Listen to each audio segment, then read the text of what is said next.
Hvala lepa za besedo. Torej, za normalno delovanje vsake države je enako pomembno dobro delovanje tržnega gospodarstva, se pravi privatnega sektorja in dobro delovanje državnega sektorja oziroma pri nas pravimo javnega sektorja, kamor tlačimo vse skupaj od lokalne samouprave do državnega nivoja in diplomacije. Zdaj, ko govorimo o javnem sektorju in plačnem sistemu v javnem sektorju, ima ta dva ključna problema. Prvi se imenuje plačilo po delu oziroma neplačilo po delu in učinku, drugi pa primerjanje neprimerljivega. Jaz sem sicer zelo vesel stališča vlade, ko sem ga prebral, sem videl, da aktualna vlada bistveno bolj hvali enotni plačni sistem, kot pa smo ga mi, ko smo ga pred dobrimi 15 leti uvedli. Enotni plačni sistem, ki je bil uveden leta 2008, ni bil zgolj rezultat neke študije in premisleka na vladni ravni, kaj bi bilo najbolje za plačni sistem v javnem sektorju, ampak je bil rezultat kompromisa, se pravi tako imenovanega socialnega dialoga z sindikati, ki so bili takrat sicer že kar precej radikalni, ampak v okvirih normale. Tako da je marsikaj v tem plačnem sistemu pač rezultat tega, da je vlada takrat pristajala na socialni dialog do tiste mere, da je sprejela nekaj, kar je bilo usklajeno. Ne nujno tisto v posamičnih delih tega sistema, za kar je mislila, da je najbolje, ampak tisto, kar je pač šlo skozi to sito socialnega dialoga. In pogajanja so trajala dolgo in plačni sistem kot velik projekt je bil pač uveden ob koncu mandata z jasnim opozorilom, da verjamemo, da je temeljni okvir dober, da pa potrebujemo neko obdobje, takrat smo govorili o 5 letih, v katerem se bo v praksi preverilo, kaj deluje in kaj ne deluje in se eventualno zadeve kasneje popravijo. Na to izhodišče so praktično pristajali teoretično vsi podpisniki, tudi vsi sindikati, ki so to podpisali. Vedeli smo, da se uvaja izjemno kompleksen sistem, ki bo pač pravi odgovor o tem, ali je učinkovit v vseh svojih segmentih, lahko dal zgolj po nekaj letih preverjanja v praksi. Že takrat so bile velike dileme ali pa največji kompromis, na katerega je vlada pristala, stran od tega, za kar smo se zavzemali, je premajhen del sredstev za variabilni del plače, se pravi za nagrajevanje po delu in učinkih tega dela. Vlada je bila na stališču, da je ta del večji, nekateri najbolj radikalni sindikati so pritiskali v uravnilovko praktično. Na koncu je bil sprejet sistem, kjer je ta variabilni del plače relativno velik glede na to, kaj imamo zdaj v praksi. Ker potem, ko je prišla finančna in gospodarska kriza, je bila prva žrtev varčevalnih ukrepov pač brisanje tistega dela plače ali pa umik tistega denarja, ki ne bi bil namenjen za nagrajevanje tistih, ki so najuspešnejši. Problem zdaj s tem je v tem, kar je bilo omenjeno že tukaj za to govornico, strani predstavnika Nove Slovenije, da tudi potem, ko gospodarske in finančne krize ni več, ko ima proračun presežke, kot pravite, ko vse cveti, da pač ta variabilni del ali pa so ta sredstev za nagrajevanje po delu in učinkih dela pač ni šel niti na tisto raven, ki je bil dogovoren, kaj šele, da bi se plačni sistem v celoti popravil. In zdaj seveda slovenski javni sektor pač deli usodo tistih sistemov v svetovni zgodovini, ki so prišli v krizo ali pa propadli zaradi tega, ker so bili s plačami zadovoljni samo lenuhi. Če danes naredite anketo v slovenskem javnem sektorju, boste videli, da bolj ko nekdo dela, bolj ko se nekdo trudi, bolj ko je nekdo obremenjen, boljše rezultate ima, bolj je nezadovoljen z lastno plačo. Manj nekdo dela, manj bolj išče, z grdo besedo rečeno, krivine, manj naredi, bolj je zadovoljen s plačo, bolj je tiho, bolj pritiska na uravnilovko, bolj je zato, da ne pride do nikakršne spremembe. To se seveda pozna na učinkih. Gospodarska družba, ki tako ravna na ta način, ki ima plačni sistem, s katerim so zadovoljni samo lenuhi, slej ko prej propade, ali se pa jo rešuje z državnimi dotacijami, kar je zdaj oteženo. Javni sektor ne propade, trpimo pa vsi, ki koristimo ali pa uporabljamo njegove usluge, posledice. Mislim, da ni treba delati ali pa plačati dragih anket, da te besede potrdimo, tudi vladi ni treba delati nekih velikih raziskav v tej smeri, ker so to pač gola dejstva, o katerih smo vsi ali pa smo predstavniki praktično vseh strank, ki so danes tukaj v Državnem zboru, govorili na predvolilnih soočanjih pred slabim letom. Plačni sistem v javnem sektorju je bila ena od tem, ki je bila za razliko od kakšnih drugih predvolilnih kampanj, v lanski predvolilni kampanji pred volitvami v Državni zbor kar dobro obdelana v soočanjih na številnih osrednjih medijih. In jaz se ne spomnim predstavnika ene same stranke, ki je danes v parlamentu, ki bi na teh soočanjih govoril tako, kot je danes govorila večina za to govornico, ko je predstavljala stališče, da se ne sme nič spremeniti. Ni bil to samo gospod Šarec, ki je nekajkrat ponovil, kako je treba vojsko izvzeti iz plačnega sistema.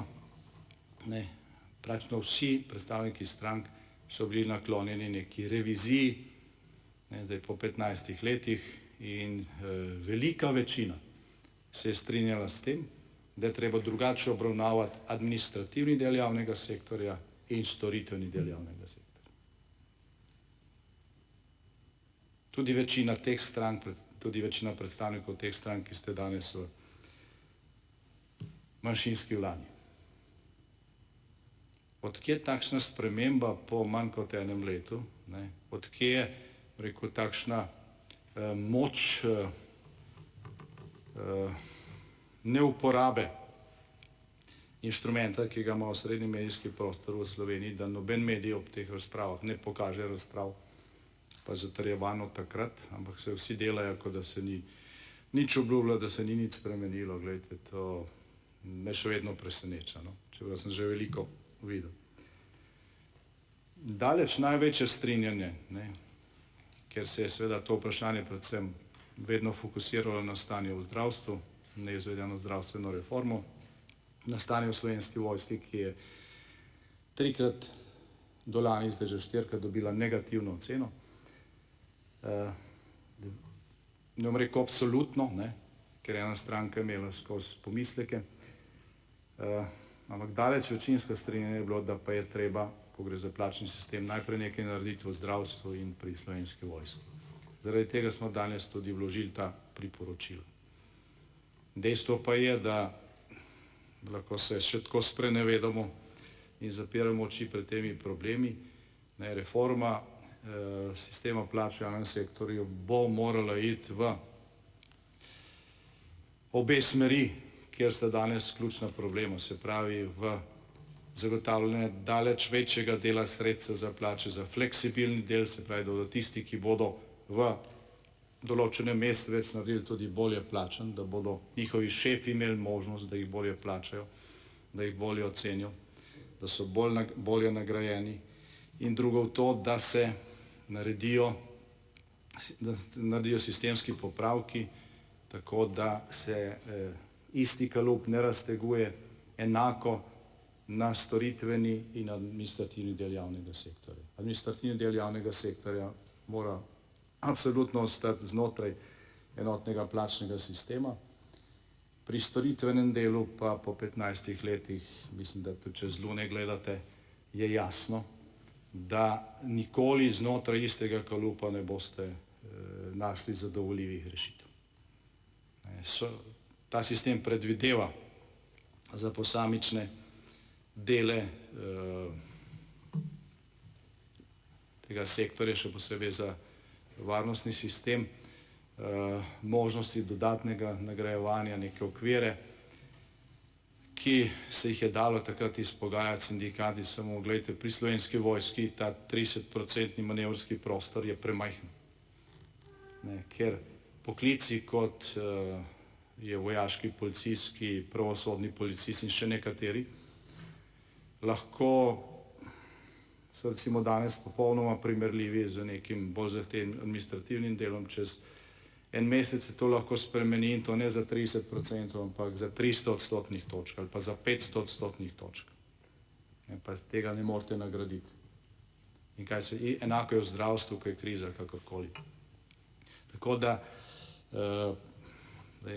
pametna vlada bi seveda poskušala iskati rešitve vsaj na tistih točkah ali pa pri tistih segmentih, kjer je problem največji in še vedno je, tako kot smo ugotavljali lani pred volitvami, to zdravstveni sistem in Slovenska vojska.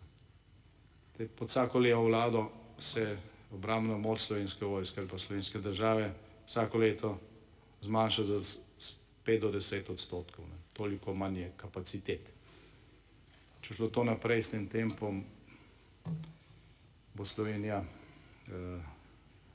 še smešiti ne bo mogla več, kot se je nazadnje, ko je minister Erjavec poslal 35 vojakov na južno mejo. Vprašanje, koliko teh je sploh šlo, koliko je bilo na bolniški, ali pa so iskali kak dodaten zaslužek glede na mizerne plače, ki jih pač imajo. Enako, ko gre za zdravstvo. Tukaj so tudi notranje rezerve. Če pogledate v IPES, vidite, da so pač meseci, ko so na vrhu, ne zdravniki, ampak zdravniki in ostali, ki so pač na vrhu nekaterih zdravstvenih zavodov, tisti tudi zdravniki in dežurajo. Običajno v dnevih, ko nekaj delati, so na vrhu in tukaj so anomalije in je veliko rezerv tudi znotraj sistema. Da ne govorimo o dobaviteljskih mrežah in o tistem lobiju, ki je najbolj zainteresiran, da se to v zdravstvenem sistemu nič ne spremeni, da je tukaj kaos, da se lahko ribari v kalnem, da se lahko zaračunajo medicinski pripomočki po 3-kratni ceni. V bistvu je zdravstveni sistem talec tega lobija in ne tem interesom nasedati. Višje ovrednoten nek poklic v recimo moderni evropski družbi, bolje zahteven, širše možnosti ima tisti, ki ga opravlja, da najde zaposlitev. Pač in zdravnik, če ni zadovoljen v Sloveniji, bo slej ko prej šel v Avstrijo, Veliko Britanijo, v Dubaj in tega se ne da ustaviti z mobilizacijo, kot predlagajo nekateri kolegi tam z leve. To so poskušali v Venezueli in vidite, kam je to pripeljalo. Se pravi, tukaj so potrebni koraki naprej, ker se mi zavedamo, da je Slovenija trenutno v rokah manjšinske, se pravi šibke vlade. Nismo predlagali tega, kar so predlagali kolegi iz Nove Slovenije, se pravi dejansko ločitev vseh tistih delov javnega sektorja, ki so pretežno storitveni, čeprav neka resna rešitev bo mogla iti v to smer. Predlagali smo zgolj v teh priporočilih premislek o 2 urgentnih točkah, se pravi zdravstvo in Slovenska vojska. To bi tudi čez to vlado moralo iti skozi, tudi mi smo to pripravljeni podpreti, ker so te rešitve nujno potrebne. In to smo predlagali tudi zaradi tega, ker so predstavniki večine teh strank, ki danes sedite v vladi, to podpirali v soočenjih pred državnozborskimi volitvami. Zdaj se je to vse naenkrat pozabilo. POP TV in nacionalna televizija sta poskrila posnetke iz teh soočenj očitno, nikjer jih nismo mogli videti zdaj, ko je ta tema aktualna. Verjetno je to zaklenjeno z 7 ključi. In danes se tukaj pač sprenevedamo. Gospod Šarec je stal zraven mene, ko je rekel nekajkrat, da je potrebno vojsko izločiti iz enotnega plačnega sistema. Danes so pa stališča popolnoma obratna. To je prevara volivcev, gledajte. nekaj obljubljate, ko pa dobite instrumente v roke, pa se pač sprenevedate. In to kljub temu, da gre to na škodo vlade. Če kdo misli, da je možno to krizo v slovenskem zdravstvu rešiti tako, da se bo minister enkrat sestal z mladimi zdravniki, pa potem starimi zdravniki, pa potem z medicinskimi sestrami, pa nekaj parcialno obljubo, glejte, 24 ur na dan, vsak dan lahko minister to počne do konca svojega mandata, pa ne, bo rešen majhen problem, pa bo drug problem druge izbruh. Najprej pač treba zagotoviti nek sistemski okvir, da bo sploh možno potem reševanje konkretnih problemov tako, da se ne bo naslednji dan vse podrlo. Zdaj, lahko se najdejo tudi rešitve, ki jih boste formalno še vedno imenovali rešitve znotraj enotnega plačnega sistema. Meni je vseeno, kako se imenujejo. Dejansko pa je treba najti rešitve, kjer se ne bo primerjalo neprimerljivo in ker boste različne stvari tlačili v iste vatle. Tudi enak poklic, ki se opravlja v različnih delih javnega sektorja, ni enako zahteven. Ni enako zahteven. Tudi vratar v domu za ostarele ima drugače ali pa nima enako težak poklic kot vratar v nuklearni elektrarni Krško in 1000 podobnih primerov bi vam lahko navedli. Zdaj, če bi uspeli povečevati fleksibilni del sredstev za plače v javnem sektorju, potem bi se to dalo mogoče tudi znotraj enotnega sistema do neke mere reševati na ta način, kot zdaj to poskušate reševati z turnejami od kriznega žarišča do kriznega žarišča, od bolnice do bolnice, od zdravstvenega doma do zdravstvenega doma. Ampak ministri vlade niso trgovski potniki, da bi vsak dan potovali okoli in prodajali svoje rešitve. Dolžni so preko vlade in preko večine v tem državnem zboru ali preko soglasja v tem državnem zboru predlagati sistemske rešitve, na podlagi katerih lahko potem predstojniki teh zavodov sami rešujejo te probleme. Samo dati morate inštrumente. Tako da, kot rečeno, nismo predlagali neke celovite rešitve ali pa razmisleka o celoviti rešitvi, za katero smatramo, in tudi nekateri drugi kolegi iz opozicije so to zdaj predlagali, da je bila potrebna, ker ne verjamemo, da je ta vlada to sposobna. Predlagali smo pa dve rešitvi, ki jih ta vlada potrebuje, če hoče ta dva problema reševati. Razen če ni talec tistih, predvsem dobaviteljskih lobijev v zdravstvu, ki si želijo, da je tukaj permanentna kriza, da noben o tem ne govori, ki si želijo, da preiskovalna komisija, ki zahteva podatke od kliničnega centra, tega ne dobi, pa se noben ne razburja, ki si želijo, da tudi če se kaj ugotovi, potem niso sankcije ali pa tam neko firmo za par 100 000 evrov preganjajo in merito poimenujejo največjo afero v zdravstvu. Ne preiskujejo se pa zadeve žilnih opornic ali pa kolčnih protez, saj ne javno, in številnih drugih zadev, kjer je odteklo na desetine ali pa na stotine milijonov evrov. Če je vlada ujetnik tega lobija, potem ne bo reševala niti plačnega sistema v zdravstvu, ker je to vir kaosa in na podlagi tega kaosa se lahko dogajajo te anomalije. Enako, če je vlada talka tiste opcije, tiste politične opcije v Sloveniji, ki samostojna Slovenija ni bila intimna opcija in se zaradi tega zdaj iz leta v leto maščuje Slovenski vojski, ki je omogočila slovensko osamosvojitev in jo razkraja, potem ne bo reševala problematike plač v Slovenski vojski. Kljub temu, da je predsednik vlade to obljubil pred volitvami in kljub temu, da je večina predstavnikov strank, ki danes sedite v vladi, to tako ali drugače podpiralo. Podobno velja za slovensko policijo. Mislim, da ima njihov sindikat čez 20 minut tiskovno konferenco kjer najavlja, da bo predstavil prave razmere v slovenski policiji, laganje v zvezi z obravnavo problematiko nezakonitih migracij, plačnega sistema in tako naprej. Zdaj, ko pridemo v situacijo, ko policija postavlja na laž lastno vlado, lastnega predsednika vlade, potem je v državi nekaj hudo narobe. Nekaj hudo narobe. In glejte, izvršilno oblast imate v rokah, dolžni ste ponujati sistemske rešitve za to, da bodo tisti, ki so odgovorni za konkretne korake, imeli v rokah instrumente in zadevo reševali, ne da bo na koncu največjo drastično ceno plačal uporabnik teh storitev, pacient, tisti, ki čaka na zdravniško pomoč, ali pa tisti, ki trepeta, da se mu bo kaj zgodilo iz zdravstvenega doma, kot v Nazarih so pa že odšli vsi zdravniki. Torej na neki točki